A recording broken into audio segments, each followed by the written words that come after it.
ವಿಜ್ಞಾನ ಸೇರಿದಂತೆ ಎಲ್ಲಾ ಕ್ಷೇತ್ರಗಳಲ್ಲೂ ನಮ್ಮ ಭಾರತದ ಮುನ್ನಡೆ ಗಮನಾರ್ಹವಾಗಿದೆ. ಇದರ ನಡುವೆ ಬಡತನ, ಅನಕ್ಷರತೆ, ಪರಿಸರ ಮಾಲಿನ್ಯ, ಭಯೋತ್ಪಾದನೆಯಂತಹ ಸವಾಲುಗಳು ನಮ್ಮ ಮುಂದಿವೆ.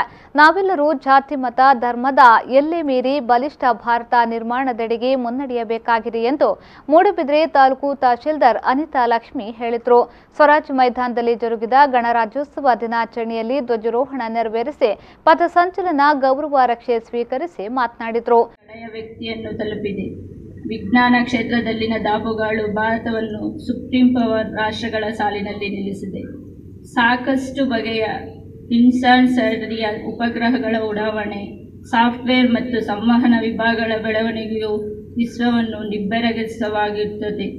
ಆದಾಗ್ಯೂ ಇಂದು ನಮ್ಮ ದೇಶ ಅನಕ್ಷರತೆ, ಪರಿಸರ ಮಾಲಿನ್ಯ, ಬಡತನ, ಭಯೋತ್ಪಾದನೆಗಳಂತಹ ಅನೇಕ ಸವಾಲುಗಳನ್ನು ಎದುರಿಸಬೇಕಾಗಿದೆ.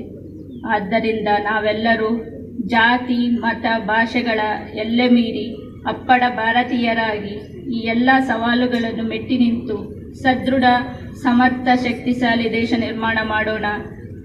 ಗಣರಾಜ್ಯೋತ್ಸವದ ಸಿಹಿ ಫಲವನ್ನು ಎಲ್ಲರೂ ತಲುಪಿಸಲು ಪಣತೊಡೋಣ. ಶಾಸಕ ಉಮಾನಾಥ್ ಕೋಟ್ಯಾನ್ ಮಾತನಾಡಿ, ಭಾರತ ಯುವ ರಾಷ್ಟ್ರವಾಗಿದ್ದು ವಿಶ್ವ ಗುರುವಾಗುವತ್ತ ಮುನ್ನಡೆದಿದೆ. ದೇಶದ ಅಭಿವೃದ್ಧಿಯ ದೃಷ್ಟಿಯಿಂದ ಸಂವಿಧಾನವನ್ನ ತಿದ್ದುಪಡಿ ಮಾಡಲಾಗುತ್ತಿದೆ ಎಂದು ಹೇಳಿದರು. ಅಥವಾ ಯುವಕರು ಈ ದೇಶದಲ್ಲಿದ್ದಾರೆ ಅಂತ ಯುವಕರ ದೇಶ ಭಾರತ. ಅಂತ ಭಾರತ ದೇಶ ಇವತ್ತು ಎಲ್ಲಾ ಮೂಲಗಳಿಂದ ನೋಡುವಾಗಲೂ ಬಹಳ ರಭಸದಿಂದ ವೇಗವಾಗಿ ಎಲ್ಲ ಪ್ರಪಂಚದ ದೇಶಗಳನ್ನ ಹಿಂದಿಕ್ಕಿ ಮುಂದೆ ಓಡುವಂತಹ ದೇಶ ಆಗಿದೆ, ವೇಗವಾಗಿ ಬೆಳೀತಿದೆ. ಇಂತಹ ದೇಶದಲ್ಲಿ ನಾವೆಲ್ಲ ಇದ್ದೇವೆ. ನಾವೆಲ್ಲ ಬಹಳ ಗೌರವದಿಂದ ಈ ದೇಶದಲ್ಲಿ ಬಾಳ್ತೇವೆ.